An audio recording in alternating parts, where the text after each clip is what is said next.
Hi guys, and this is the day 2 of our trip to Boracay. So ito yung view from the dorm na tinutuluyan namin, view sa bintana. And this part ay patawid na nga ang personality dahil punta kami ng beach. Naglakad lang talaga kami para mas ma-appreciate namin ang kapaligiran and makapag-exercise. Taray, nag-exercise sa Boracay.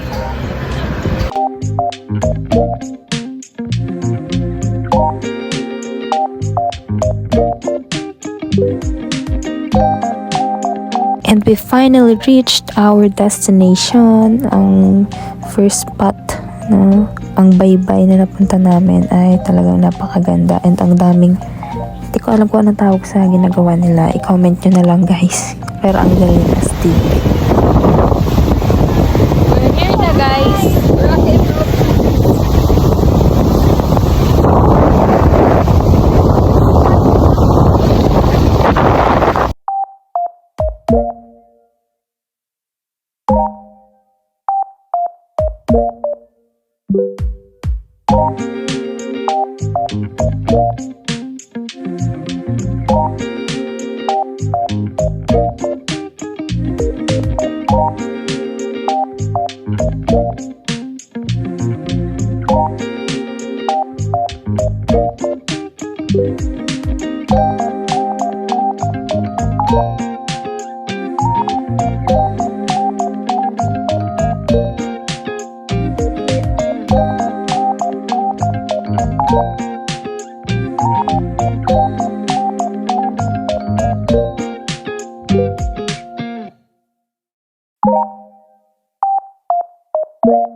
First, akala namin ito na yon.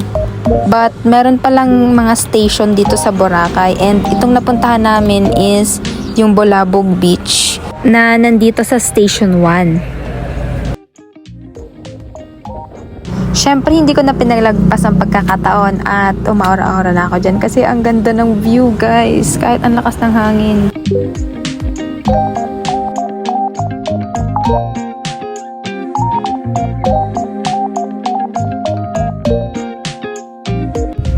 Nung makarating na kami dito sa I Love Boracay ay nagpakuha kami ng drone shot sa isang human drone. Di ba ang ganda? Nice!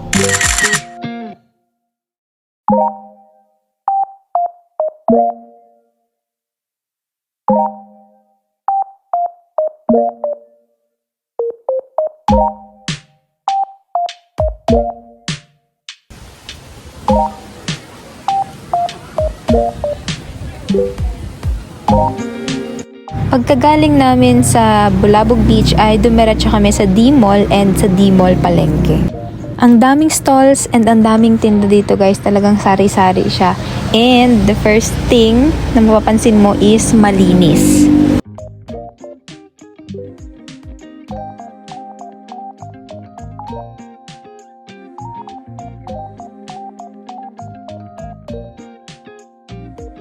Ang kaganda nga ng mga decorations na gawa sa kapis dito sa Lampirong Shop.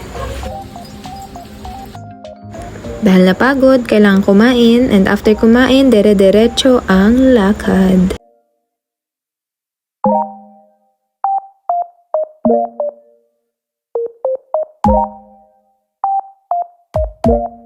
Nang marating namin ang baybay, talaga namang napawaw kami kasi sobrang ganda, ang linaw ng tubig, napakaputi talaga ng sand, literal na puti guys, and napakalinis dito. Syempre, hindi ako magpapatalo sa pagiging human drone. At this moment, I am so happy kasi guys, gumaling yung ubo ko sa Boracay. Kailangan lang palang mag-Boracay para gumaling yung ubo, so try it!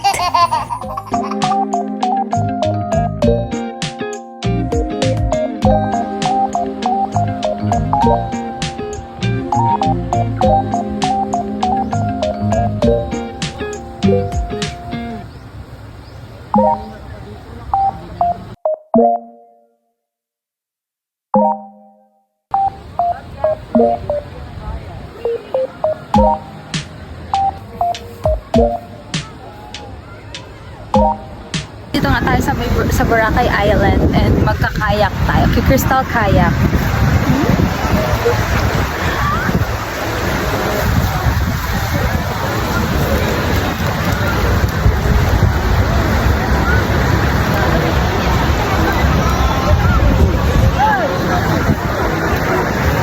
Ayun na si Kuya.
After namin mag-beach tour ay dumiretso kami sa kantin ng aking friendie na si Shaina. Thank you so much sa inyo Bigido family and Rivera family for having us. Tao po! Hi! Siya lang, kasama. Kasama nanay. May nalo yun, nalo. Wow, galing nga. Uy. Bakit nagtahimik ka po sa...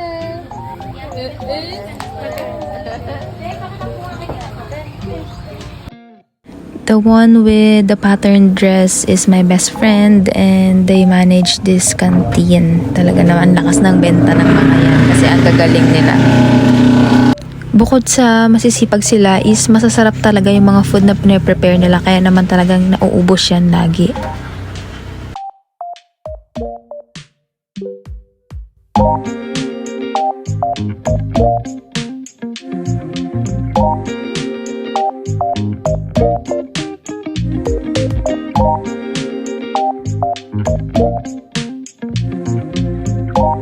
After having our masarap na dinner ay bumalik na kami sa dorm para magpahinga.